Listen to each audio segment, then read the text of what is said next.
दोस्तों, Suzlon energy limited की बात करें तो स्टॉक के अंदर आज भी गिरावट हुई है। स्टॉक लगातार नीचे आ रहा है। अब सुज़लॉन जैसी कंपनी जो 10,000 करोड़ रुपीस का भारी भरकम इन्वेस्टमेंट आंध्र प्रदेश में कर रही है, वो कंपनी जो 2020 तक 12,000 करोड़ के भारी भरकम कर्ज में डूबी हुई थी, कोई भी कर्ज देने को तैयार नहीं था, स्थिति बहुत खराब थी, वो इतना भारी निवेश करने जा रहे। और कंपनी की ऑर्डर बुक तो इस समय ऑल टाइम हाई पे 6 गीगावाट के आसपास की ऑर्डर बुक है। अब आप देख सकते हो कि इतना बेहतर बिजनेस और आगे की संभावना पॉजिटिव फिर स्टॉक क्यों गिर रहा है, उसको अच्छे से समझने की कोशिश करेंगे। आगे आने वाले इसमें क्या स्थिति बन सकती है उसको भी जानेंगे। सुज़लॉन एनर्जी वही स्टॉक है जिसने लोगों को मल्टी बैगर रिटर्न दिया था पिछले 2-3 सालों में कोरोना के बाद। तो आप देखिए 2-3 रुपए का स्टॉक 86 तक चला गया था। क्या आने वाले इसमें फिर बेहतर करेगा? समझने की कोशिश करेंगे इस वीडियो के माध्यम से। लेकिन फ्रेंड्स, उससे पहले अगर आप पहली बार हमारे चैनल पे आए तो चैनल को सब्सक्राइब कर दीजिए, एक बेल आइकॉन दबा दीजिए ताकि जब भी नया वीडियो बने पहला नोटिफिकेशन आपको मिले। वीडियो पसंद आए तो लाइक से जरूर कीजिए। चलो फ्रेंड्स, वीडियो स्टार्ट करते हैं। मैं हूँ आपका दोस्त SB दवे और हमारे अपने चैनल ऑनलाइन कमाई में आपका बहुत बहुत स्वागत है। सबसे पहले BSE सेंसेक्स की बात कर ले। आज 76,933 के स्तर पे क्लोजिंग देखने को मिली। यहाँ पे 539 पॉइंट की गिरावट हुई, यानी 0.70% डाउन था BSE सेंसेक्स। सबसे बड़ी बात यह है कि 77,000 का जो स्तर था वो टूट चुका है, यानी यहाँ पे दबाव की स्थिति अब दिखाई देगी। तो ये देख सकते हो कि शुरुआत 100 पॉइंट की तेज़ी के साथ हुई और इंट्राडे में 200 पॉइंट की तेज़ी भी बताई, लेकिन उसके बाद में गिरावट का सिलसिला ऐसा शुरू हुआ कि क्लोजिंग बाजार के निचले लेवल पर हुई है। और इंट्राडे के हिसाब से देखें तो कम से कम यहाँ पे आपको 700 पॉइंट के आसपास की गिरावट देखने को मिलेगी। तो दबाव में आ चुका है बाजार। अब देख सकते हो कि इस समय ऊपर के लेवल से कम 10,000 पॉइंट नीचे बाजार है, क्योंकि 86,000 का हमारा ऑल टाइम हाई बना हुआ है। तो जो बाजार में रिकवरी हुई थी वो रिकवरी इस समय थम गई है। आप देखें फिर गिरावट की यहाँ से शुरू हो गई है, ये सबसे बड़ी प्रॉब्लम है। तो कल बाजार में हमने अच्छी एक रिपोर्ट देखी थी कि FI ने बाजार में शानदार खरीदारी की थी, लेकिन वो FI आज फिर बिकवाल बन गए। तो आप देखिए 27 अगस्त के जो लेटेस्ट आंकड़े निकल कर आ चुके हैं। आज DII ने, यानी इंडिया के जो बड़े फंड हाउस है, उन्होंने 19,605 करोड़ का इन्वेस्टमेंट किया है, सामने 14,628 करोड़ का माल बेचा है। इसका मतलब आज उन्होंने 4,977 करोड़ की ज़बरदस्त खरीदारी की है। ये आंकड़ा बहुत उत्साहवर्धक है। इस गिरावट का पूरा फायदा DI ने उठाया। कल जितनी खरीदारी दोनों ने मिलकर की थी FI DI ने, उतनी खरीदारी अकेली आज DI ने की है और लगातार बाजार पे भरोसा कर रहे हैं, वो खरीदारी कर रहे हैं। अब बात करेंगे हम FI और FPI की। तो फॉरेन इन्वेस्टर ने आज 15,276 करोड़ का इन्वेस्टमेंट किया है, सामने उन्होंने 15,575 करोड़ का माल बेचा है।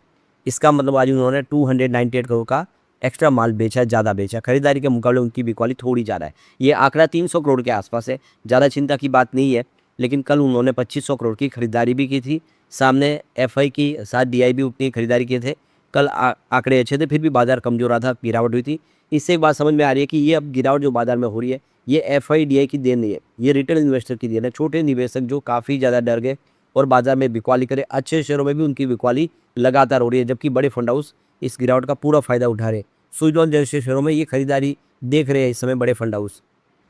अब सुज़लॉन एनर्जी लिमिटेड की बात करें तो 46.55 पर क्लोजिंग देखने को मिली। यहाँ पे 0.83% की हमें गिरावट देखने को मिली। तो देख सकते हो कि क्लोजिंग तो हुई थी कल 46.94 पर, आज 40 सेल पर शुरुआत हुई, 40 सेल 0.39 का हाई भी बना, पर ये तेज़ी टिक नहीं पाई। जो भी हल्की सी तेज़ी बनी थी, बाजार की जो गिरावट का असर ऐसा हुआ कि स्टॉक आ गया नीचे। तो 46.37 का लो बना है। अभी फिलहाल निचले लेवल से कुछ रिकवरी जरूर है, जो 38 का इसने लो बनाया हुआ है, पर आप देख सकते हो कि स्टॉक बहुत ज़्यादा गिर चुका है।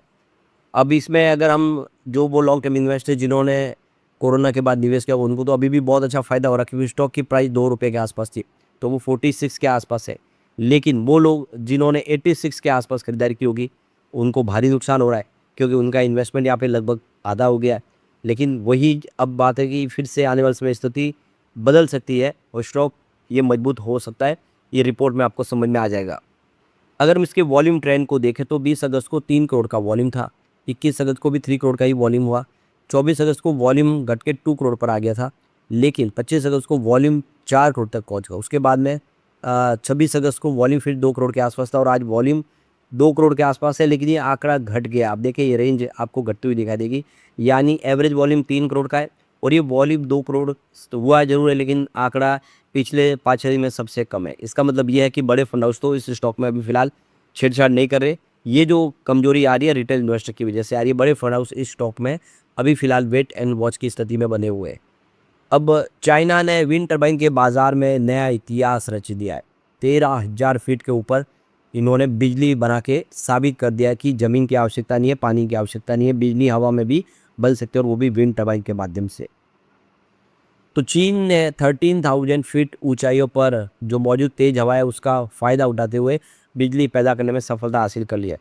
तो जो चाइनीज सरकारी मीडिया के मुताबिक, सीसीटीवी के मुताबिक, ये दुनिया में पहली बार हुआ जब इतनी ऊंचाई पर किसी एयरबोर्न विंड एनर्जी सिस्टम से बिजली बनाई गई हो। इस प्रोटोटाइप का जो क्राफ्ट का नाम है वो S4000 रखा गया है। उत्तरी पश्चिमी चीन में वो टेस्ट के दौरान इसने ऊपर जाने, हवा में स्थिर रहने, बिजली पैदा करने, सुरक्षित वापस लौटने का पूरा वर्क साइकिल सफलतापूर्वक कर लिया है। विशेषज्ञों के मुताबिक यह हाई अल्टीट्यूड विंड जो पावर है, यह तकनीक को कमर्शियल तौर पर इस्तेमाल करने की दिशा में बड़ा कदम है। यानी अब हवा में बिजली बन सकती है और जहाँ पे आवश्यकता वहाँ पे बिजली बना सकते हैं। तो ये जो टरबाइन है ये बोइंग 747 प्लेन जितना बड़ा है और दूर दूर से किसी एयर शिप जैसे ही लगता है। इसमें हीलियम गैस है जिसकी मदद से बिना ईंधन के आसमान में ये तैरता रहता है। तो लाइट वेट टरबाइन है, क्राफ्ट अपने बेहद हल्के टरबाइन की वजह से उड़ता रहता है। और यहाँ पे देख सकते हो कि तेज़र से बिजली ट्रांसफ़र आसमान से 13,000 फीट की ऊंचाई पर हवाई ज़मीन के मुकाबले ज़्यादा तेज़ और लगातार चलती है। टरबाइन जब इन हवाओं से बिजली बनाते हैं तो उस बिजली को एक मजबूत केबल के जरिए नीचे ज़मीन पर भेजा जाता है। यानी बिजली आराम से नीचे आ सकती है और उसका इस्तेमाल हो सकता है। अब ये जो विंड टरबाइन से जो बिजली बनेगी उसका इस्तेमाल आपदा वाले इलाकों में हो सकता है, जहाँ पे बिजली के खंभे नहीं पहुँच पा रहे। ये सिस्टम वहाँ पे काफ़ी हेल्प कर सकता है। इसका इस्तेमाल लेकिन तो रेगिस्तान, पहाड़ी इलाके, द्वीप और प्राकृतिक आपदा हो जैसे कभी बाढ़ आ गई वगैरह, उसमें बिजली नहीं है तो उसको ऊपर से बिजली पहुँचाई जा सकती है। ये बहुत ही बेहतरीन है।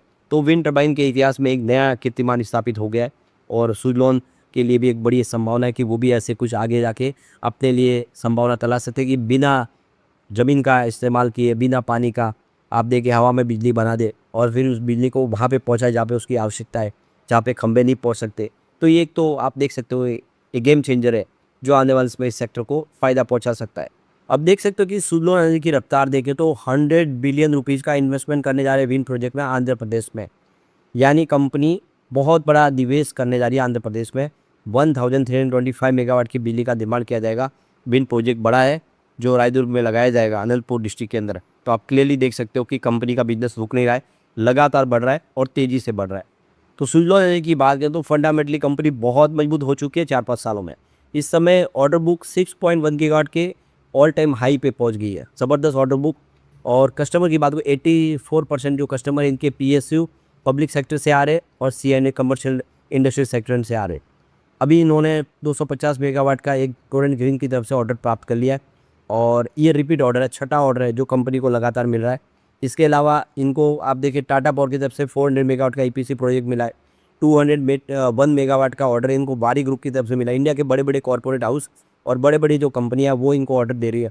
लगातार बिजनेस बढ़ रहा है तो सब कुछ ठीक है। तो आप देख सकते हो कि प्राइस क्यों गिरी है। प्राइस गिरी है बाजार की वजह से और रिटेल इन्वेस्टर की वजह से, डर की वजह से। कंपनी के सेहत में कोई कमी नहीं है। आप देखिए सुजलॉन ने रिसेंटली अभी ऑलमोस्ट डेट फ्री का तगमा हासिल कर लिया। कंपनी देखेंगे कि अभी डेट फ्री है, डेट टू इक्विटी रेशियो भी बहुत नीचे आ गया, 2.8 पर आ गया। तो 2.8% का मतलब है कि कंपनी में कोई बड़ा कर्ज नहीं है।